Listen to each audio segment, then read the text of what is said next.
बड़ा मंगलवार व्रत कथा। जाने कैसे करे पूजा सही तरीके से।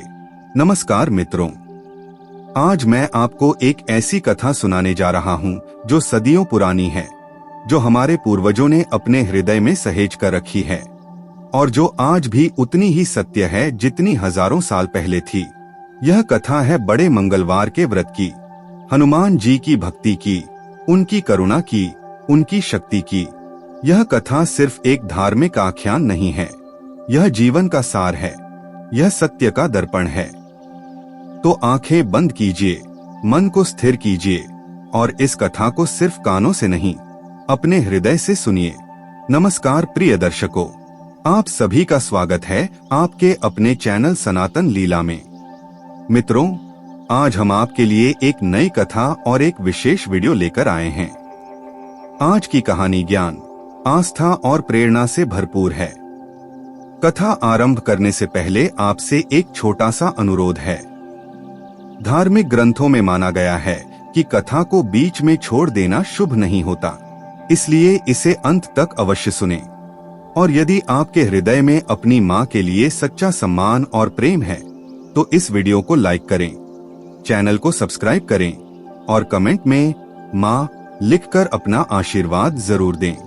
तो आइए बिना देर किए आरंभ करते हैं आज की यह अद्भुत और प्रेरक कथा। बहुत समय पहले की बात है, उस समय की जब धरती पर धर्म का राज था, जब लोग सूर्योदय से पहले उठते थे, जब घर घर में दीप जलते थे और भजन की आवाजें हवा में तैरती थीं। ज्येष्ठ का महीना, यानी वो महीना जब गर्मी अपनी पूरी ताकत से धरती को तपाती है, जब सूरज आग बरसाता है और धरती प्यासी रहती है। लेकिन इसी महीने में कुछ ऐसे मंगलवार आते हैं जिन्हें बड़े मंगलवार कहा जाता है। आप पूछेंगे कि मंगलवार तो हर सप्ताह आता है, तो फिर ज्येष्ठ के मंगलवार को बड़ा क्यों कहते हैं? मित्रों, इसके पीछे एक गहरा रहस्य है। शास्त्रों में लिखा है कि ज्येष्ठ मास में मंगलवार का दिन हनुमान जी को अत्यंत प्रिय है। यह वो समय है जब हनुमान जी की शक्ति और उनकी कृपा का प्रवाह सबसे तीव्र होता है। जैसे ज्येष्ठ में सूरज की गर्मी सबसे अधिक होती है, वैसे ही इस महीने के मंगलवार को हनुमान जी की भक्ति का फल भी कई गुना बढ़ जाता है। और इसीलिए ज्येष्ठ माह के सभी मंगलवारों को बड़ा मंगलवार कहा जाता है। लेकिन यह सिर्फ एक नाम नहीं है, इस नाम के पीछे एक कथा है, एक सत्य है, एक चमत्कार है। आइए मैं आपको वो कथा सुनाता हूँ। बहुत समय पहले विंध्याचल की पहाड़ियों के पास एक सुंदर नगर था जिसका नाम था विजयपुर। विजयपुर एक समृद्ध नगर था। उसकी सड़कें चौड़ी थीं, बाजार में धन की कोई कमी नहीं थी और उसका राजा था राजा विक्रम सिंह। राजा विक्रम सिंह वीर था, पराक्रमी था, बुद्धिमान था। उसके राज में प्रजा सुखी थी, लेकिन उसमें एक दोष था, एक ऐसा दोष जो सबसे बड़े से बड़े वीर को भी मिट्टी में मिला देता है। वो दोष था अहंकार। राजा विक्रम सिंह को अपनी शक्ति पर, अपने धन पर, अपने राज्य पर इतना घमंड था कि वो समझता था कि मुझे किसी देवता की कृपा की जरूरत नहीं, मेरा भाग्य मेरी तलवार से बनता है, किसी की भक्ति से नहीं। उसके महल में मंदिर था, लेकिन वो कभी वहां नहीं जाता था। उसके दरबार में पंडित थे, लेकिन उनकी बातें वो कभी ध्यान से नहीं सुनता था। उसकी रानी श्रद्धावती, जो एक परम भक्त स्त्री थी, जब भी उसे हनुमान जी की पूजा के लिए कहती तो राजा हंसकर टाल देता। एक बार रानी श्रद्धावती ने कहा, नाथ, ज्येष्ठ का महीना आने वाला है, बड़े मंगलवार का व्रत बहुत फलदायी होता है, क्या आप इस बार हनुमान जी की पूजा करेंगे? राजा ने ठहाका लगाया, रानी, ये सब तुम्हारे जैसी कमजोर स्त्रियों के लिए है, मुझे क्या जरूरत है किसी भगवान की? मेरे पास सेना है, खजाना है, शक्ति है, जो चाहूंगा अपने बल पर पाऊंगा। रानी की आंखें भर आईं। उसने कुछ नहीं कहा, लेकिन उसके मन में एक पीड़ा थी, एक डर था कि घमंड का अंत कभी अच्छा नहीं होता। रानी श्रद्धावती ने राजा की बात सुनकर उसे मनाने की कोशिश छोड़ दी।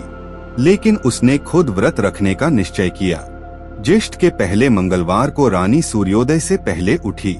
उसने स्नान किया, लाल वस्त्र धारण किए और हनुमान जी के मंदिर में पहुंची। उसने सिंदूर चढ़ाया, जल चढ़ाया, फूल चढ़ाए और पूरी श्रद्धा से हनुमान चालीसा का पाठ किया। जैसे ही उसने हनुमान जी की मूर्ति को देखा, उसकी आंखों में आंसू आ गए। उसने कहा, हे बजरंगबली, मेरे स्वामी के मन से यह अहंकार दूर करो, उन्हें सही राह दिखाओ। मैं नहीं चाहती कि उनका पतन हो। भक्त का दर्द जब सच्चा होता है तो वो सीधे भगवान के कान तक पहुंचता है। उसी दिन शाम को महल के बाहर एक साधु प्रकट हुआ। वृद्ध था, भगवा वस्त्र थे, माथे पर भस्म और चंदन का तिलक था। उसकी वो आंखें कुछ अलग ही थीं, जैसे उन आंखों में पूरा ब्रह्मांड समाया हो।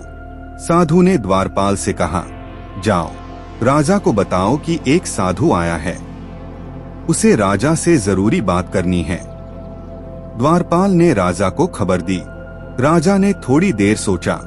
आमतौर पर वो साधुओं से नहीं मिलता था, लेकिन उस दिन उसके मन में एक अजीब सी खिंचाव थी। उसने कहा, ठीक है, बुलाओ। साधु दरबार में आया। राजा ने उसे ऊपर से नीचे देखा। वृद्ध, साधारण, धूल से सने पैर। राजा ने थोड़े अहंकार से पूछा, बोलो साधु महाराज, क्या काम है? साधु मुस्कुराया, एक ऐसी मुस्कान जो किसी भी अहंकारी को असहज कर दे। राजन, मैं तुमसे कुछ मांगने नहीं आया, मैं तुम्हें कुछ देने आया हूँ। राजा ने कहा, क्या दे सकते हो तुम मुझे? मेरे पास सब कुछ है। साधु ने गहरी आंखों से राजा को देखा और धीरे से बोला, सब कुछ? राजन, जिस दिन तुम सोचते हो कि तुम्हारे पास सब कुछ है, उसी दिन से तुम्हारे पास से सब कुछ जाना शुरू हो जाता है। राजा के चेहरे पर एक क्षण के लिए कुछ बदला, लेकिन उसने उसे जल्दी ही दबा दिया। साधु ने कहा, राजन, मैं तुम्हें एक कथा सुनाना चाहता हूँ। अगर सुनने की इच्छा हो तो कल आना विजयपुर के हनुमान मंदिर में। यह कहकर साधु चला गया। जैसे आया था वैसे ही। राजा उस रात सो नहीं पाया। अगले दिन, और वो दिन संयोग से ज्येष्ठ का दूसरा मंगलवार था, राजा विक्रम सिंह ने पहली बार अपने जीवन में राजसी ठाट बाट छोड़कर साधारण वस्त्रों में हनुमान मंदिर गया। साधु वहां पहले से बैठा था। राजा के आते ही साधु ने कहा, बैठो राजन। और फिर उस साधु ने कथा शुरू की। सुनो राजन, यह कथा है राजा सुदर्शन की। बहुत पहले हिमालय की तलहटी में एक राज्य था। उस राज्य का राजा सुदर्शन तुम्हारे जैसा ही वीर था, पराक्रमी था और तुम्हारे जैसा ही घमंडी था। एक बार उसके राज्य में भीषण अकाल पड़ा। खेत सूख गए, कुएं खाली हो गए, प्रजा भूखी होने लगी। राजा ने अपने सेनापतियों को भेजा कि पड़ोसी राज्यों से अनाज लाओ, लेकिन सेना ने खाली हाथ लौटकर बताया कि पड़ोसी राज्यों में भी यही हाल है। राजा ने अपने खजाने से सोना चांदी खर्च किया, लेकिन जब अनाज ही नहीं है तो सोने से क्या होगा। राज्य के पुराने ज्योतिषी ने राजा के पास आकर कहा, महाराज, यह संकट दैवीय है, इसका समाधान भी दैवीय शक्ति से ही होगा। ज्येष्ठ के बड़े मंगलवार को हनुमान जी की विशेष पूजा करें, व्रत रखें और उनसे क्षमा मांगें। राजा सुदर्शन ने पहले मना किया। उसका अहंकार आड़े आया, लेकिन जब उसने अपनी प्रजा को बिलखते देखा, बच्चों को भूख से रोते देखा, तब उसका हृदय पिघला। वो मंदिर गया, हनुमान जी की मूर्ति के सामने बैठा और पहली बार उसकी आंखों से आंसू बहे। उसने कहा, हे बजरंगबली, मैं घमंडी हूँ, मैंने आपको कभी याद नहीं किया, लेकिन आज मैं अपने लिए नहीं, अपनी प्रजा के लिए आया हूँ, उन्हें बचा लो। साधु यहाँ रुका। उसने राजा विक्रम सिंह की आंखों में झांका। राजन, जानते हो फिर क्या हुआ? राजा की सांस रुकी हुई थी। साधु ने कहा, उसी रात बादल घिर आए, 7 दिन तक झमाझम बारिश हुई, नदियां भर गईं, खेत हरे हो गए, अकाल समाप्त हो गया। राजा सुदर्शन समझ गया कि शक्ति तलवार में नहीं, भक्ति में होती है। राजा विक्रम सिंह चुप था, उसकी आंखें नम हो गई थीं। साधु उठा और चलने लगा। राजा ने पूछा, रुकिए, आप कौन हैं? साधु ने मुस्कुराते हुए कहा, मैं वही हूँ जिसे तुम्हारी रानी ने पुकारा था।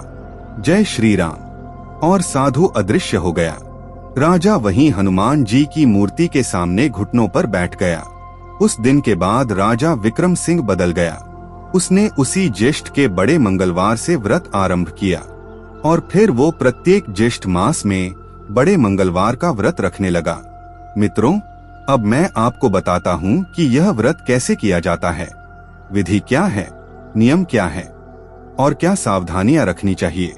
व्रत से एक दिन पहले जो भी बड़े मंगलवार का व्रत रखना चाहते हैं, उन्हें सोमवार की रात से ही तैयारी शुरू कर देनी चाहिए। सोमवार की रात सात्विक भोजन करें, यानी बिना प्याज लहसुन के। मांस, मदिरा और तामसिक चीजों से परहेज रखें। मन को शांत रखें, किसी से झगड़ा न करें, किसी के बारे में बुरा न सोचें। जल्दी सोए ताकि ब्रह्म मुहूर्त में उठ सकें। व्रत के दिन सुबह की दिनचर्या, ब्रह्म मुहूर्त में उठें, यानी सूर्योदय से लगभग 1.5 घंटे पहले। उठते ही सबसे पहले भगवान का नाम लें, जय हनुमान या जय श्री राम। मन में यही पहला विचार आने दें। फिर स्नान करें। यदि संभव हो तो नदी या तालाब में स्नान करें। यदि नहीं तो घर में ही स्नान करते समय पानी में थोड़ा गंगाजल मिला लें। स्नान के बाद लाल या पीले वस्त्र पहनें। ये रंग हनुमान जी को प्रिय हैं।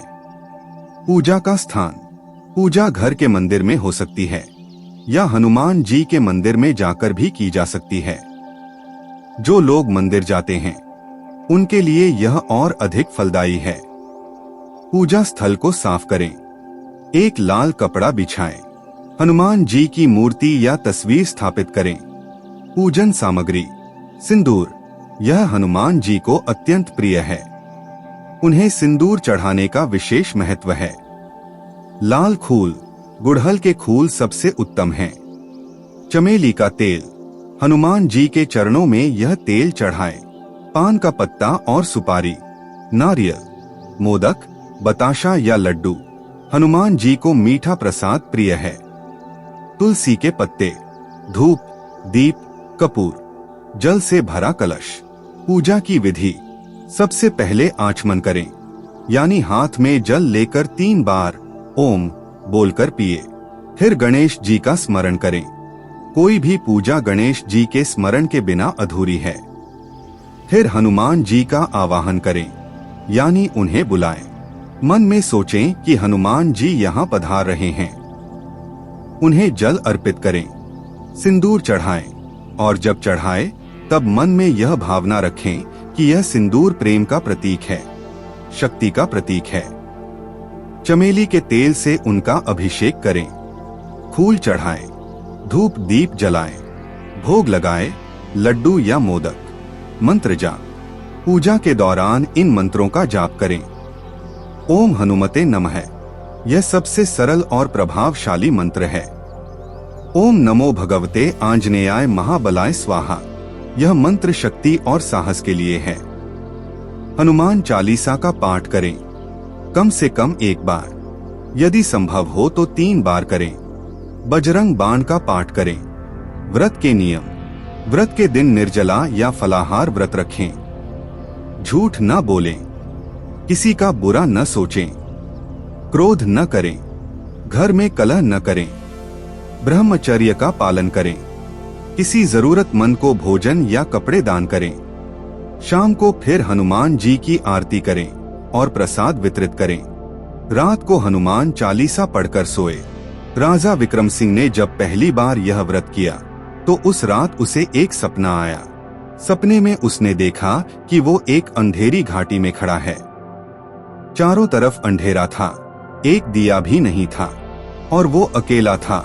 उसकी सेना नहीं थी, उसका खजाना नहीं था, उसका राज्य नहीं था। वो डर गया। तभी दूर से एक प्रकाश आता दिखा, लाल नारंगी, जैसे सूर्योदय का रंग हो, और उस प्रकाश में एक विशालकाय आकृति थी, वानर के समान लेकिन दिव्य। हनुमान जी। राजा की सांस रुक गई। हनुमान जी ने गर्जना नहीं की, धमकी नहीं दी, वो बस मुस्कुराए और उस मुस्कान में इतनी करुणा थी कि राजा का पत्थर जैसा दिल पिघल गया। हनुमान जी ने कहा, और वो आवाज ऐसी थी जैसे हजारों झरने एक साथ बहें, विक्रम सिंह, तुम वीर हो, लेकिन वीरता तब और बड़ी होती है जब उसमें विनम्रता हो। जो व्यक्ति सबसे बड़ा होता है वो सबसे पहले झुकता है।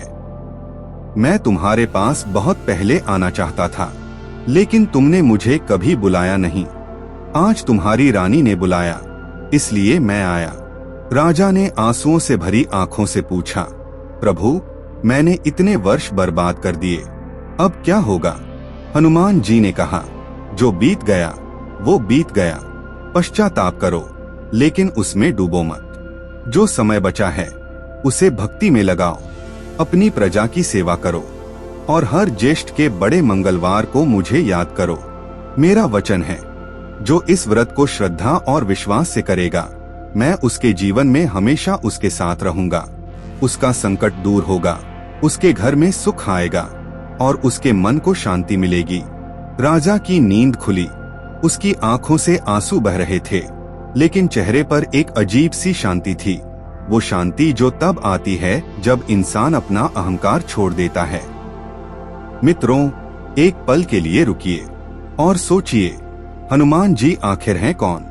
वो वानर हैं, इस रूप में आए, लेकिन वो सिर्फ वानर नहीं हैं। वो शिव के अवतार हैं, वायुपुत्र हैं और सबसे महान भक्त हैं जो इस सृष्टि ने देखे हैं। हनुमान जी की कथा रामायण में है, और रामायण की सबसे सुंदर बात क्या है? यह है कि भगवान राम भी हनुमान जी के बिना अधूरे हैं। जब सीता माता को रावण ले गया तो सबसे पहले उन्हें ढूंढने कौन गया? हनुमान जी। जब लक्ष्मण को शक्ति लगी और उनके प्राण जाने लगे तो पूरा पर्वत उठाकर कौन लाया? हनुमान जी। जब लंका में राम का संदेश देना था तो वहां जाने का साहस किसने दिखाया? हनुमान जी। हनुमान जी का जीवन यह सिखाता है कि भक्ति सबसे बड़ी शक्ति है और सेवा, निस्वार्थ सेवा, ये सबसे बड़ी पूजा है। यही कारण है कि उनकी पूजा करने से जीवन में शक्ति आती है, साहस आता है और संकट दूर होते हैं। जब भी जीवन में कोई कठिनाई आए, जब भी डर लगे, जब भी लगे कि राह नहीं दिख रही, तब हनुमान जी को याद करो, वो हमेशा साथ हैं। यही बड़े मंगलवार व्रत का संदेश है। मित्रों, व्रत करना जितना महत्वपूर्ण है उतना ही महत्वपूर्ण है उसका उचित रूप से संपन्न करना। बड़े मंगलवार का व्रत यदि आप लगातार 5 या 7 ज्येष्ठ मास तक करते हैं तो उसके बाद उद्यापन करना चाहिए। उद्यापन की विधि: उद्यापन के दिन विशेष पूजा करें। हनुमान जी को 108 दूर्वा, 108 लाल फूल और 108 मोदक अर्पित करें। हनुमान चालीसा का 11 बार पाठ करें।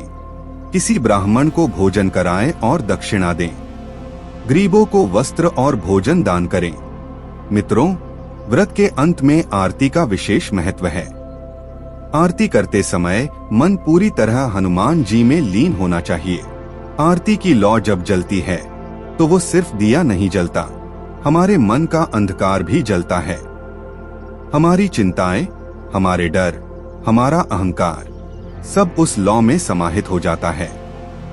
जब आप आरती करें तब मन में यह भावना रखें, हे प्रभु, मैं आपको यह ज्योति अर्पित कर रहा हूँ, लेकिन असल में आप ही वो ज्योति हैं जो मेरे अंदर जलती है। आरती। आरती कीजे हनुमान लला की, दुष्ट दलन रघुनाथ कला की। जाके बल से गिरिवर कापे, रोग दोष जाके निकट न झाके। अंजनी पुत्र महाबलदाई, संतन के प्रभु सदा सहाय। दे बीड़ा रघुपति कहे ताई, लंका जारी सिया सुधलाई। लंका सो कोट समुद्र सीखाई, जात पवन सुत बार न लाई। लंका जारी असुर संहारे, सियाराम जी के काज सवारे। आरती कीजे हनुमान लला की, दुष्ट दलन रघुनाथ कला की। मित्रों, यह कथा अब समाप्त होती है। इस कथा को जिसने भी सुना उसके जीवन में हनुमान जी की कृपा सदा बनी रहे। उसके घर में सुख आए, उसके मन में शांति आए और उसके हृदय में वो विश्वास की लौ हमेशा जलती रहे। जय श्री राम। जय बजरंगबली। हनुमान जी की जय।